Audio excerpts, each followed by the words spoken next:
কি গো গিন্নি, ডিমের টে নিয়েছি। তাই বলে এক পাতা ডিম? তা কি হয়েছে, আজকে একটু ডিম রান্না করো। তাই বলে এক পাতা ডিম নিয়ে এসছো, আর মাছগুলো তাহলে কি হবে? মাছগুলো কালকে রান্না করবে, আজকে শুধু ডিম রান্না করো। তাহলে ডিমের কি বানানো যায়? আদা রসুন ছাড়া দিয়ে ডিম বানাবো, চলো তাহলে। আমার বাবা অত এগ বয়ালার আগারও মেশিন নেই, তাই আমি কড়াইতে ফেলে ডিমের ষষ্ঠী পুজো করব। তাই কড়াইতে বেশ কিছুটা জল দিয়ে 5টা ডিম দিয়ে দিলাম। 5টা ডিম ভালো করে সেদ্ধ করে নিলাম।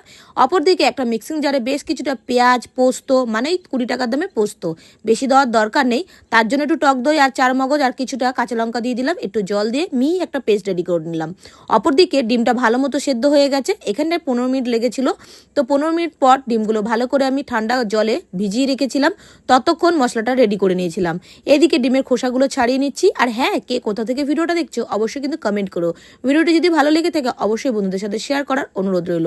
তোমাদের সাথে কথা বলতে বলতে এদিকে ডিমগুলো তো ছাড়ানো হয়ে গেল, আর ডিমগুলো একটু আমি ছুরি দিয়ে ভালো করে কেটে নিচ্ছি, কারণ এতে মশলাটা খুব সুন্দর ডিমের মধ্যে অ্যাবজর্ব করবে, তার জন্য কেটে নিলাম।